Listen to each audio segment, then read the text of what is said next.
standing underneath the lights. Good morning. Well, it's morning for me. By the time this video gets up, it might be afternoon.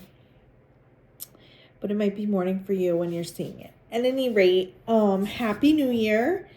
This is going to just be a really short video. I had done a soft colors individual bloom right before I left for Vermont before the new year. And I did mention that I would come back and show the dry results of it because I couldn't show it in that video. So we're going to start off with that. So I'm just having a little morning coffee. Feel free to pause me and make yourself a morning beverage or whatever time of day it is, kind of beverage for yourself. So here is my bloom. I haven't quite decided how I want to orient it. And I'm still on the fence a little bit about it. It may be a good candidate for some embellishment because the middle is just a little nutty with all that white that didn't stretch out. But the soft colors around are just so beautiful. So it is possible that I will use this towards my Nate's Art Lab January challenge because the January challenge is texture. And what I have been doing, so I've done plenty of texture. Let me rephrase that. I have done texture before on pieces to embellish them. I've never done texture for the purpose of texture. So I haven't decided if I'm going to do just a whole new piece from the ground up for Nate's Art Lab for the texture challenge, or if I am going to embellish something else with the texture for that challenge. And today is January 4th. So I should probably make that decision soon because I believe we premiere on the 19th. So a lot of work goes into these videos. So between now and then it's quite a bit. So, but it's possible that I will use some modeling paste or some structure paste to put petals into the center to kind of cover over this where I let the vocabulary, where I let the cell activator sit too much. Like I just sort of I didn't make it spread out more. I should have. When I looked at it wet, I think it just didn't look as white to me as it does now. So that's one possibility.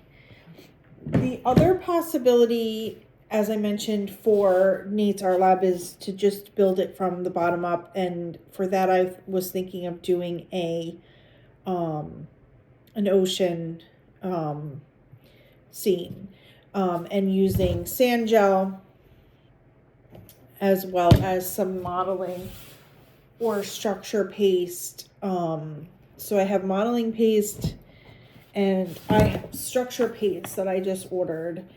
And so what I plan to do today is play around with this. I've used this. I know how this works. I've not used this. So I'm going to play around with both of these today so I can figure out which one I like better, which one's going to do what for me. And that will determine whether or not I want to try to just do an ocean piece. It'll combine the sand and the modeling or structure paste along with fluid art in the ocean portion. And that would replace this piece, which I recently sold. So that's what's happening with the Nate's Art Lab Challenge, which is coming up.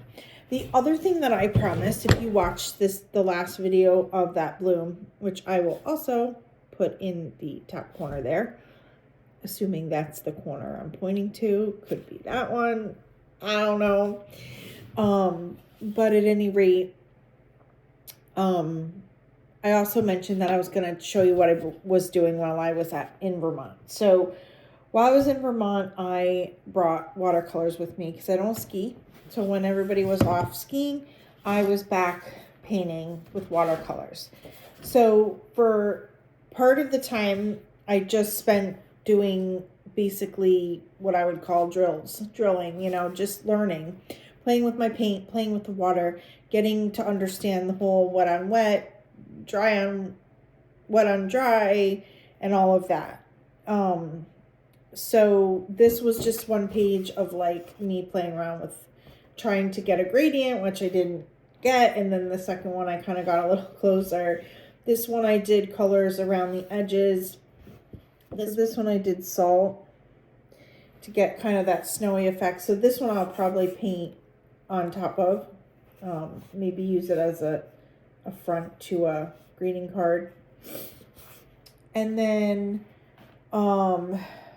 this was my first attempt at salt. So you can see that the salt didn't have as much impact on the background. I think I meant to put it this way.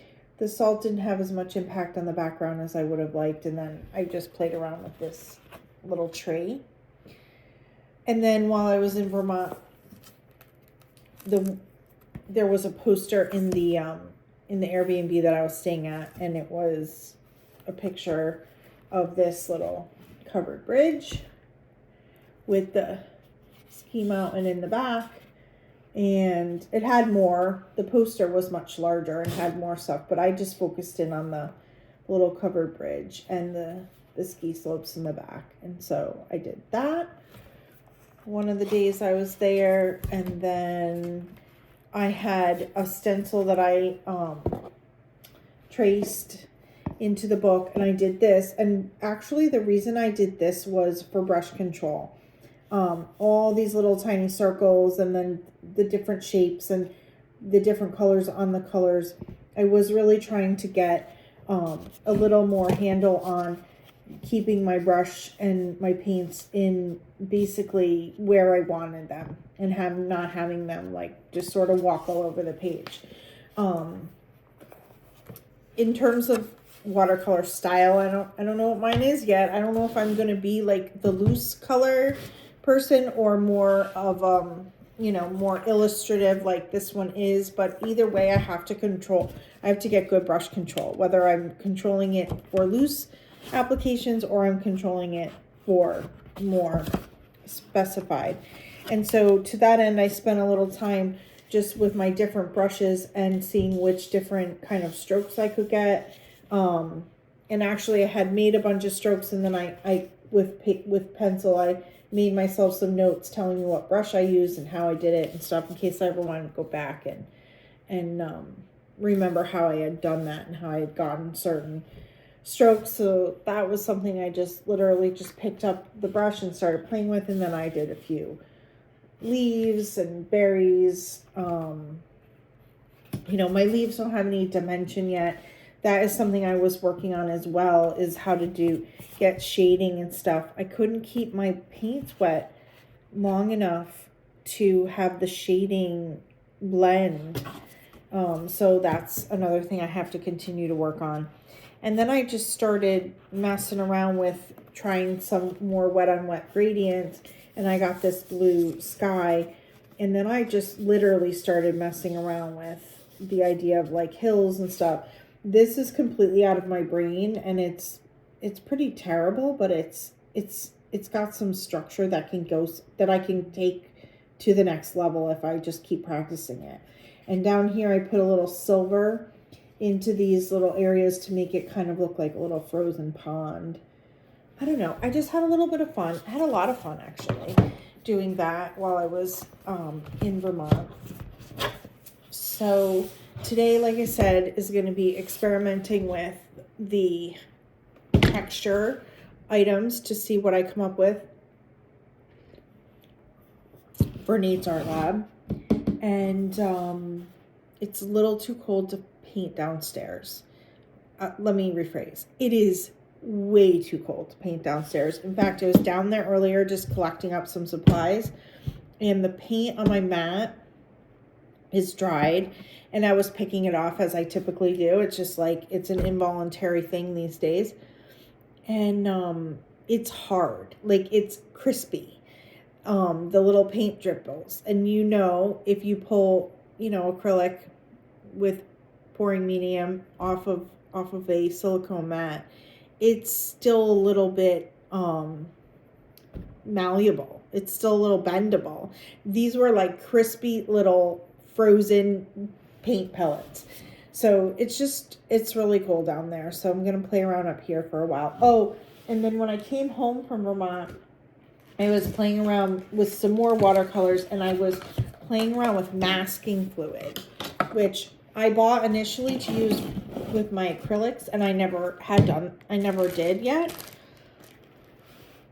But I popped up some masking fluid onto some watercolor paper, and I was playing around with a couple of, get my coffee out of the way, with a couple of scenes. So I put the masking fluid here for the moon and the North Star, and then I put masking fluid here for the fireworks. This one did not work out very well. I made the masking fluid way too thick, so it didn't really have the same effect as I think the moon and the North Star was pretty good.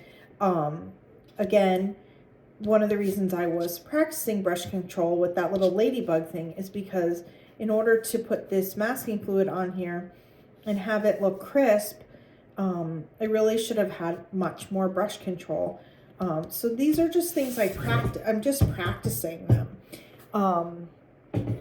And someday I'll come up with something that I feel the practice has paid off, and I've got there. All right, so we're well over 10 minutes into our little coffee morning, and I thank you for joining me. I'm going to let you go so that I can continue on with my day and you can continue on with yours. Thank you. Come back and paint with me again.